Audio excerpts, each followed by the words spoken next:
ladies and gentlemen, welcome back to another episode of Roll Up for the Win. I am joined by my usual co-host, Danny, and special guest right below me, or however you're seeing it on Zoom, I don't know, his girlfriend, Vicky.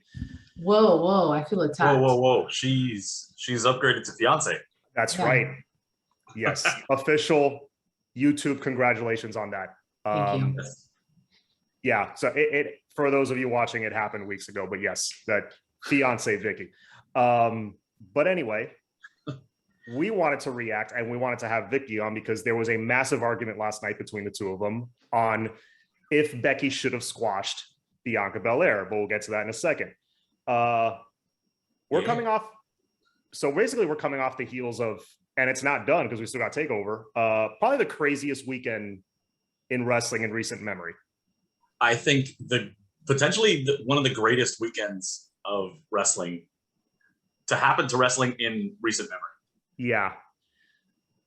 And then I didn't stay late enough at your guys' house because we're on the East Coast and the thing ended at freaking midnight. But I did not watch the main event with you guys. Vicky, what was your reaction to Brock coming out at the end? First of all, I just want to say I'm really disappointed in both of you for not sticking it out until midnight. As the extremely hardcore wrestling fan, I've been watching wrestling since, it's been a year and a half. Yeah, a year and a half, I think, 2020. And I committed to this pay-per-view and I stayed up until midnight to watch this show. I was invested. And first of all, I will say I have only ever seen Brock Lesnar in WrestleMania 2020 and then in pictures that I have Googled on the internet. And when he came out with his little ponytail and his beard and everyone is freaking out about Brock Lesnar, I swear to you, I had no idea that was him. And I thought that everyone was trolling us because every picture I've seen of Brock Lesnar is this like humongous guy and he's clean shaven and he's got like kind of this weird short haircut going on and he's not wearing a shirt and he's wearing shorts and this guy comes out with like a little pony and this big beard and he's wearing a wife beater and like, those jeans and it was black. So it made him look smaller than he really was. So I was like, and the giant sword tattoo was not visible. Yeah, this giant sword tattoo was not visible. So I honestly didn't recognize him. And I thought for maybe a second we were being trolled until the commentators continued to insist that this was Brock Lesnar. And so I had to accept that I clearly had no idea what I was talking about.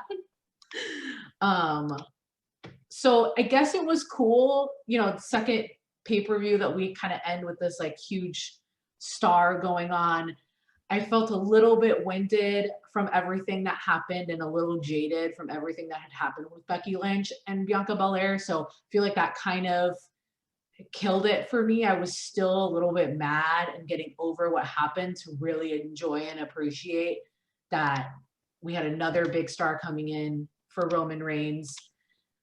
So it was a rough night.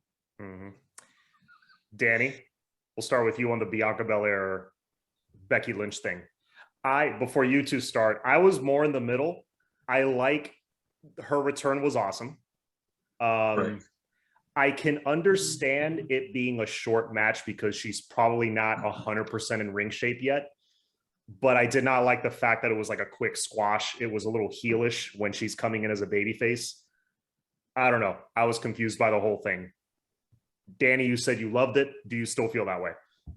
Yeah, I mean, it's Becky freaking Lynch, man. It sucks that it happened to Bianca of all the people, but it's Becky Lynch. She's the most over woman in the roster, possibly in, I don't know. I'm not going to say all of wrestling because Britt Baker is red hot right now too. But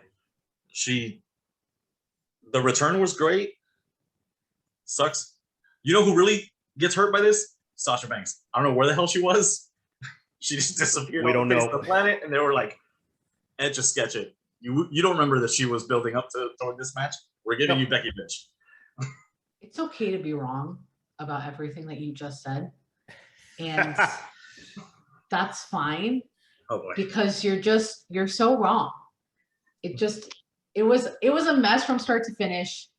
Sasha Banks, I was reading later that there was potentially some kind of medical injury, potential like COVID vaccination or COVID case that she had because she'd been her and Bianca had been pulled from a couple live shows leading up. She wasn't on SmackDown the Friday before. So there could have been a legitimate reason why Sasha Banks wasn't there, although it sucked. Why they waited until the last minute when they, put this 5-10 minute promo about all of the beef that they have had in the past to then announce that Sasha wasn't there instead of just announcing it at the beginning of the show or making some kind of special card change at the end seemed ridiculous. It seemed like we paid for this vignette and we will use it, damn it. That's what that felt like. And then, Carmella coming back, who we've seen just so many times with Bianca Belair, was just such a deflation. And even Becky Lynch coming out didn't even make up for it because it was just still such a weird situation going on. It was like Sasha got pulled out of nowhere.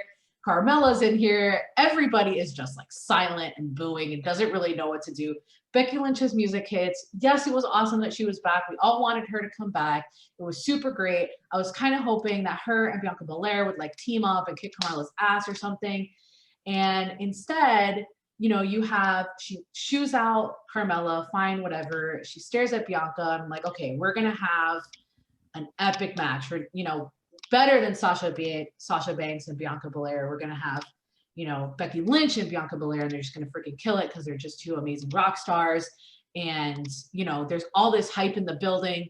And then she just squashes her in 20 seconds. This super dominant champion that we've had, who made her debut, not her debut. She's been on the roster, a year and a half at this point, the main roster. She made her debut the week after WrestleMania 2020. Mm-hmm. She just skyrocketed instantly in this amazing feud with Bayley.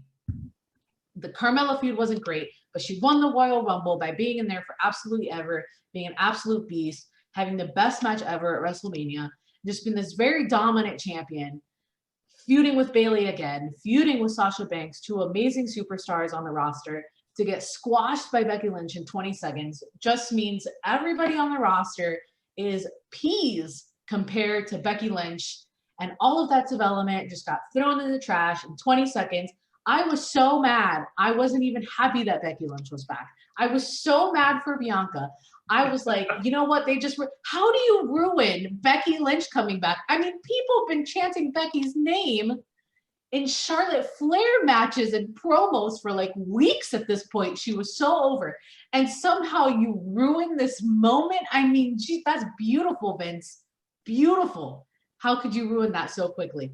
It felt, maybe they really did anticipate Sasha Banks coming back and they wanted, one of them to win and Becky to debut after the match and challenge whoever won for the title. I mean, that would have made a lot of sense to me. I could have maybe seen some kind of like tag team triple threat going on to bring Becky in here. If she wasn't in ring shape and this was just a, sudden change because Sasha really couldn't wrestle, they really didn't bank on that, and Becky Lynch wasn't in ring shape, fine, but then don't have her wrestle at all. Have her come out after, Bianca squashes Carmella for the 500th time and then have an epic stare down or a battle or something. Don't make her wrestle. She's not ready to wrestle.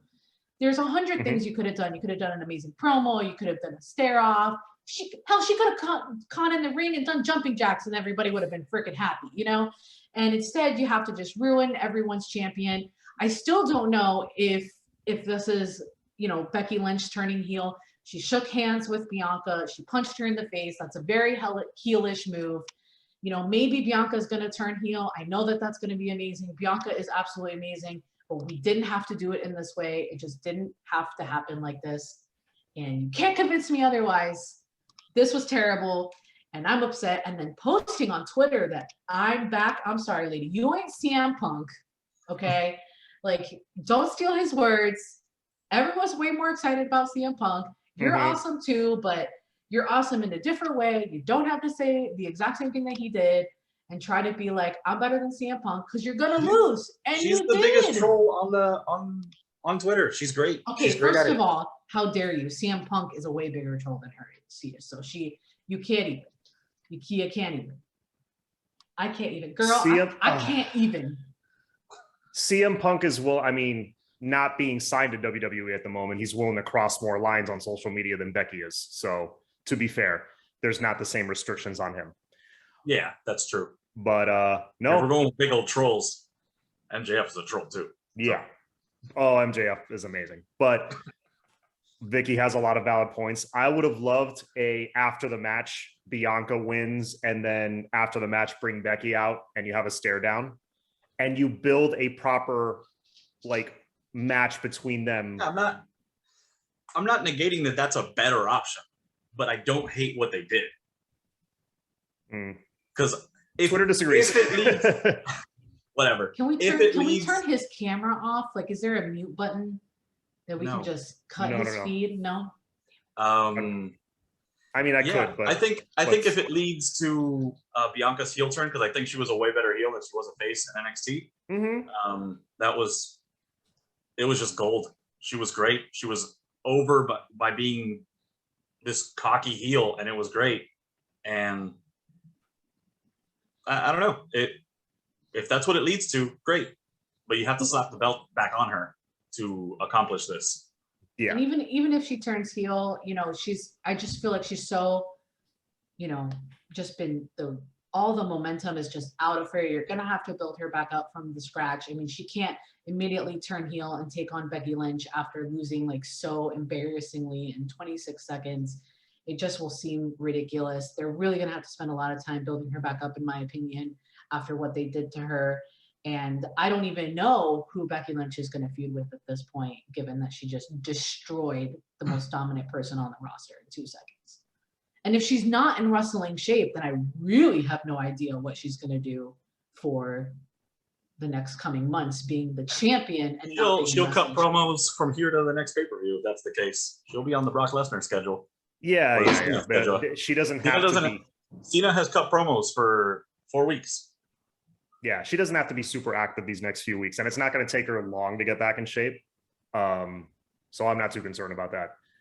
Yeah, you can have her come out and do dark matches after the show. People are going to want to see her to begin with. You have her come out after the show, and she'll cut a promo during the show, and then she can come back out. You cart her back out there when for the dark match to send everybody home happy. That's awesome. That's great, because what I want to see on my SmackDown TV more is just so much more of Natalya, you know, and Tamina on screen wrestling more and more and more. That's what I want to see. That's exactly what I want to see. I don't know where Toni Storm went, but she's disappeared. Oh yeah, she's gone. She's dead. She died. You got Shotzi and Knox. Not Tegan Knox and Shotzi Blackheart, just Shotzi and Knox. Yes. I do love them. I still think it's a little bit weird that they're a tag team. It makes absolutely no sense, but I do love them. Throw them together. Yeah. And yeah, typical Vince McMahon. Just throw them together. And you know, at least they're on TV. They're on TV. They haven't disappeared and become absolute ghosts, and they're absolute badasses. They deserve a lot more. I hope that they keep getting pushed. So as long as they're on TV, they're winning and they're getting pushed, I'll be happy about it. Yeah, hey, they did just get a win over Natalya or Tamina. I don't know who got pinned. They've gotten like 3 straight wins from them. They've just been dominating those two. So kind of makes the tag team belts seem meaningless, but they already are. So what else can you do? You're not wrong.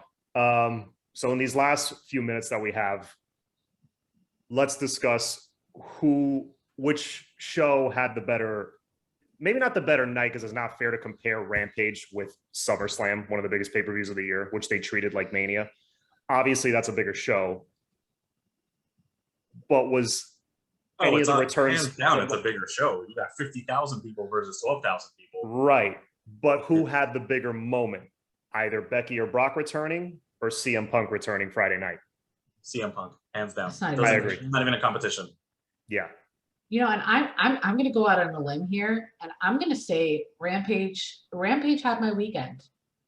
Rampage was just they brought back CM Punk in the most beautiful, perfect way ever. I didn't even know all I've seen of CM Punk since I didn't start watching wrestling until 2020. It's just random videos of the past that Danny has showed me. And even I could appreciate how beautiful and wonderful and heartfelt that return was. It really felt in line with his personality. The rest of the night was just amazing matches. You know, really great setups for All Out. And SummerSlam was honestly majorly a bust. Most of the matches honestly weren't that good. Yes, it's great that RK Bro won the tag team titles. That needed to happen. happy about I love them more than anything in this world. I love them so much. It was a little bit of a short match, but it's okay. Yeah. Tag team, SmackDown tag team titles. Who even cared? You know, Edge and Seth, I think, was Edge the match and of the night. Seth was the match of the night. John Cena, Roman Reigns was awesome. You know, the Becky Lynch return with Bianca Belair was just absolutely awful. Charlotte winning the title, good match, but whoop-de-doo, Charlotte won the title. Goldberg and Bobby Lashley was an absolute mess disaster. So, you know, yes, we started the night pretty well. We ended the night pretty well, but mostly the rest, with few exceptions, was pretty much a disaster. I didn't even get back into the show until halfway into the Seth Rollins and Edge match. Thankfully, they're so great that I got back into it. But I was so mad about the Bianca Belair thing for getting so that long. Getting that Brood entrance was. Oh my God. That was awesome. Way to go, guys. Super duper. And those two are amazing together. They Great. have such good chemistry. It was just absolutely an amazing match. Mm-hmm. And John Cena and Roman Reigns killed it too. I mean, they really, really, really epic. They lived up to their name, in my opinion. It was absolutely fabulous. They call him Big Match John for a reason. Like that is warranted. Yeah. And Roman Reigns, I mean, he's been main eventing every pay-per-view. It's been absolutely phenomenal. He needs to beat all of these big legends because his reign has honestly been that epic. If he keeps, you know, killing legends till next WrestleMania, I wouldn't even be upset. That's how amazing and dominant as a champion that he has been, and he's really living up to it. They need to get the rest of these shows together, the rest of these creatives, the rest of these storylines. They just need to get it together. The rest was a mess, and it kind of, even though the ending was great, it just took away from all of that. Danny, what did you think of SummerSlam overall as a show? Overall as a show, I liked it. I mean, it was clearly a reactionary show, in my opinion. They were going for pops. That's it. They were going. They go for moments. They don't do long-term storytelling. That's not what Vince does. He doesn't care about that right now. He wants hits on YouTube. Yeah, he wants YouTube hits, baby. We got 4 title changes on the night. That's not typical. No, I wonder if any of those hitting the reset button over there. I wonder if a couple of those were like a last minute, like, oh, Rampage had an awesome show. They had a lot of viewers. Let me tweak a couple things on the script. I wonder if any of those titles. The only one that I was 100% convinced that what was going to happen was that Damian Priest was going to win. That was the only one that I was convinced 100% before the match even started. Mm-hmm. Yeah, I think most of them were planned. The RK Bro made just absolutely so much sense. They're just phenomenal. They're selling a ton of merch. They're just my favorite part of Raw. You know, so that made so much sense. I agree. Damian Priest, I was pretty sure was going to get a whole hour on Raw. And I'd watch it. I would have been shocked if Nikki Ash retained that title. I can't even believe she even has the title. I love her so much. I support her so much. She absolutely deserves it. But she's not being booked in that way. So her even getting the title was a little bit strange. There's no way she was going to hold it. The Becky Lynch thing, you can't tell me it wasn't rushed. I don't believe it wasn't rushed. I think the Sasha Banks not being able to wrestle really threw them for a loop. They wanted to have a CM Punk moment. They wanted to bury CM Punk and outdo him. And I think in trying to do that and trying to rush it, they absolutely ruined the moment. And it's really sad because Becky deserved an absolutely amazing moment. She's an absolutely amazing wrestler. She's so loved. She's so over. And destroying that moment was just unacceptable. Obviously, you're new around here. Vince tends to have these perfect moments, like just land in his lap, and just a little tweak to it either cheapens it or makes it not as good. When he could have just like let it happen organically. Don't get your hands in it, and it would have been better. But I don't know. Yeah, I mean, that's AEW's been killing it. I mean, just go watch it. If you haven't seen it, go watch CM Punk debuting on AEW Rampage. If you've been in a cave, gave the man half an hour. If you've been in a cave for 72 hours, go watch the return of CM Punk. If you're, or go watch it again. Yeah, which I have. I'm gonna right after this. Yeah. Well, we are coming up on the 20-minute mark, but Viggy, from now on, you have an open invitation because this was great watching you two go back and forth. Anytime we record. I almost made him sleep in the guest room. I'm still upset at him. Well, we got TakeOver tonight, so we'll see how that goes. 3 really amazing matches I'm looking forward to. If you are a pure, like a wrestling fan purist, this could be the last hurrah of NXT as we know it, because they're going to go through some major things. I was reading just before we got on here that they're already NXT's done, absolutely done with Full Sail. The contract expired. It's done. So the Capitol Wrestling Center is their future home. Vince does not like how dark it is, so he's going to adding more lights or some shit to it. What was the other thing? Oh, and the plexiglass thing is probably coming down, which great because I hate it. I'm good with that. I hate the plexiglass. The rest of the show. Yeah, no, we'll see what happens. But this might be the last takeover of NXT as we currently know it, which is the best thing going on about WWE. Yeah. They released a bunch of superstars, and to pay for Brock Lesnar, AEW will get them. They'll continue kicking butt. And I think at this pace, the stars that they're acquiring, obviously CM Punk, Daniel Bryan rumors being, seeming very, very true, and him debuting, they're able to get their hands on Bray Wyatt. Just 3 absolutely major, major stars. And I think they're going to start competing with SmackDown and Raw really, really soon. I wouldn't be surprised in the next couple months with CM Punk that they're actually competing in ratings with Raw. With Raw for sure. It's elite. SmackDown has been doing really well. It's on SmackDown's Fox. on Fox. SmackDown's on Fox too. You got to remember that's tough. But Raw, but hey, really Raw. close. I think they're really close to Raw. I think that's going to happen in the next couple months with CM Punk coming on board. And at that point, AEW getting 1.1 million, and I think Raw was getting 1.4. Like it's not that far off. No. I totally believe that. CM Punk and to the moon. All right. Well, we got to get going, folks, but we will record again this week. Take care. Enjoy the rest of your Sunday. Bianca Belair is better.